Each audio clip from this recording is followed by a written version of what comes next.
मैं हूं जावेद और आप देख रहे हैं जेपीएस इन्फोटेक। आज मैं आप लोगों को सर्वे से संबंधित जो भी दो फॉर्म है प्रपत्र 2 और प्रपत्र 3 के बारे में फुल्ली डिटेल आपको इस वीडियो में मिलेगा। इससे पहले यदि आप इस चैनल पर नए हैं तो इस चैनल को सब्सक्राइब कर दीजिए और बेल आइकन को प्रेस कर दीजिए ताकि सारी अपडेट आप तक आसानी से पहुंचती रहे। अब चलते हैं बोर्ड की ओर। मैं आपको एक एक पॉइंट, एक एक बिंदु को आपको आसानी से बताऊंगा और आसानी से आप समझ भी जाएंगे। आपको जो है ये बिहार में जो है विशेष सर्वेक्षण, जो सर्वेक्षण 2020 में चालू हुआ था, वो सर्वेक्षण बीच में कोरोना के कारण रोक दिया गया था, जिसके कारण फिर जो है 2021 में चालू हुआ। 2021 में चालू होते ही फिर पंचायत चुनाव आने के कारण फिर बीच में स्थगित कर दिया गया। वही सर्वेक्षण जो है अब जनवरी 2022 में चालू किया गया है। ये सर्वेक्षण का नाम बिहार में बिहार विशेष सर्वेक्षण रखा गया है।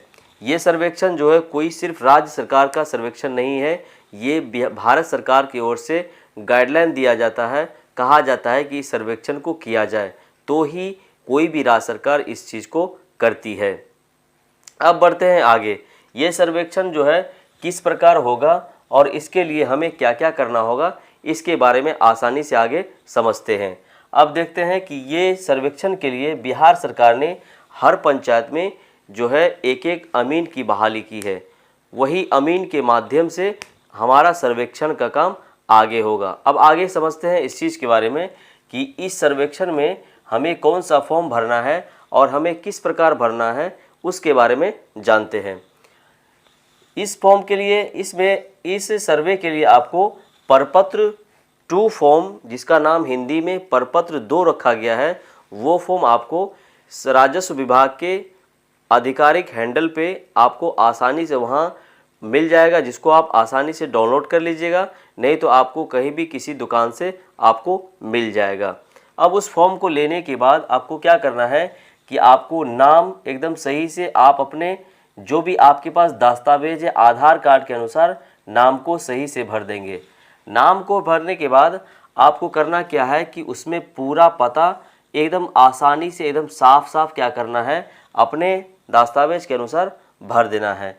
उसके बाद आपको उसके साथ क्या करना है कि रकबा जो है आपका ज़मीन, जिस ज़मीन का आप सर्वे करवा रहे हैं उसका रकबा जो है सही से भर देना है। उसके बाद आपको आएगा चौहद्दी, आपके ज़मीन का जो भी चौहद्दी होगा उस चौहद्दी को सही से दर्शा देना है। उसके बाद आपको मोबाइल नंबर जो है, आपका जो भी मोबाइल नंबर होगा उसको क्या करना है, उसमें शामिल कर देना है। उसके बाद आपके पास आधार कार्ड होगा, उस आधार कार्ड का फ़ोटोकॉपी क्या करना है, उसके साथ लगा देना है। उसके बाद आपको उस फॉर्म पे आपको हस्ताक्षर सही से कर देना है।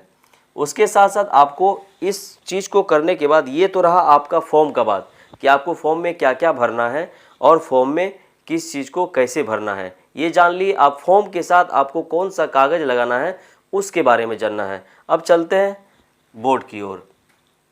उसके साथ आपको माल गुजारी रसीद आपके पास होगा, तो उस माल गुजारी रसीद का क्या करना है, आपको कॉपी को फ़ोटोकॉपी कर लेना है। उसके बाद आपके पास खतियान का जो है, खतियान का यदि आपके पास हो तो खतियान का कॉपी जो है, खतियान का कॉपी उस चीज़ को क्या करना है, उसमें लगा देना है। उसके बाद आपको क्या करना है कि मृत जमाबंदी जो भी होगा, रैयत की मृत्यु तिथि, जो भी आपके ज़मीन का मृत जमाबंदी होगा, जो भी व्यक्ति के नाम से वो जमाबंदी होगा, नहीं तो उसका क्या कहते हैं, मृत्यु प्रमाण पत्र, या नहीं आपके पास मृत्यु प्रमाण पत्र नहीं है तो आपका मृत्यु तिथि, जिस डेट को वो मृत हुए हैं यानी कि डेट किए हैं, उस तिथि को क्या करना है, उसमें शामिल करना है। उसके बाद आपको क्या करना है कि मृतक वारिस होने के संबंध में, यानी आप जो है जिस ज़मीन का आप सर्वे करा रहे हैं, क्या आप उसका वारिस हैं, तो उसका एक आवेदन आपको देना होगा कि आप कौन सा संबंध उसके साथ रखते हैं। ये रहा आपका प्रपत्र 2 वाला फॉर्म, आपको किस प्रकार भरना है और क्या क्या भरना है, ये आप आसानी से समझ लिए। और एक बार और एक पॉइंट आप नोट कर लीजिए कि जो भी आप ये क्या कहते हैं फॉर्म भर रहे हैं, आपको इस फॉर्म को 2 कॉपी में भरना है,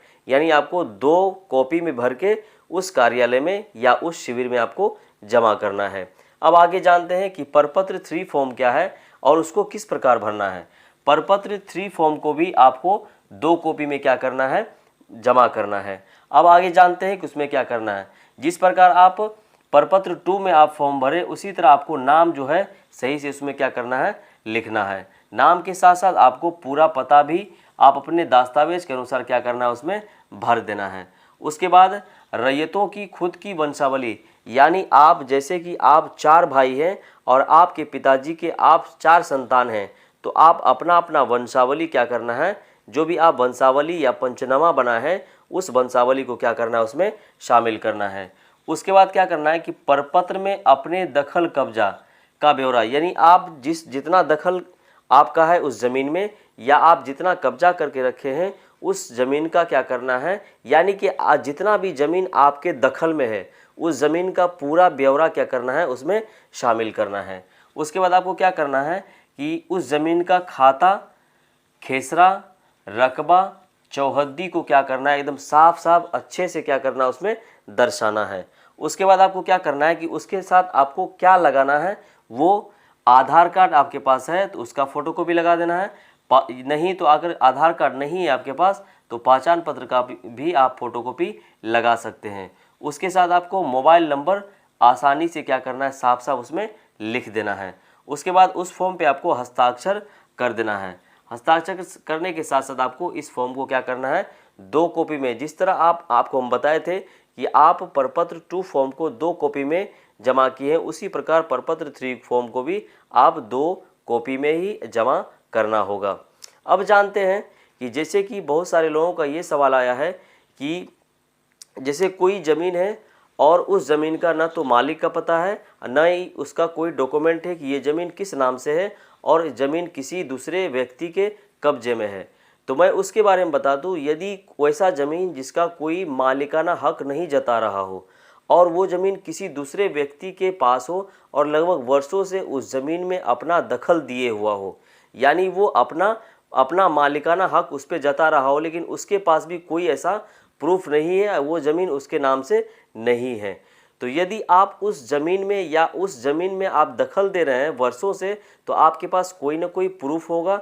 10 साल या 20 साल से आप उस ज़मीन में रह रहे हैं तो आपके पास नहीं तो बिजली बिल या आपके पास क्या कहते हैं टेलीफोन बिल या पानी बिल, कोई ऐसा प्रूफ हो जो ये सिद्ध करता हो कि आप इस ज़मीन में वर्षों से रह रहे हैं, तो उस क्या करना है, उस प्रूफ को फोटोकॉपी के साथ और आपको जो भी फॉर्म परपत्र 2 और परपत्र 3 है, जो भी आपको बताएं वो परपत्र 2 और परपत्र 3 फॉर्म को आपको उसके साथ संलग्न करके आप जमा कर देंगे। ये करने के बाद आपका जो भी ज़मीन आपके कब्जे में होगा वो ज़मीन आपके नाम से नया खाता खुल जाएगा। यदि ये वीडियो आपको अच्छा लगा हो तो इस वीडियो को लाइक कर दीजिए और इस चैनल को सब्सक्राइब कर दीजिए और कमेंट सेक्शन में जा कर के कमेंट ज़रूर कीजिए कि ये वीडियो कैसा लगा हो। आपका जो भी सवाल हो कमेंट सेक्शन में जाकर के आप सवाल ज़रूर कीजिए ताकि मैं उसका तथ्यात्मक रूप से आपका जवाब दे सकूं। अपना ख्याल रखिए। जय हिंद, जय भारत।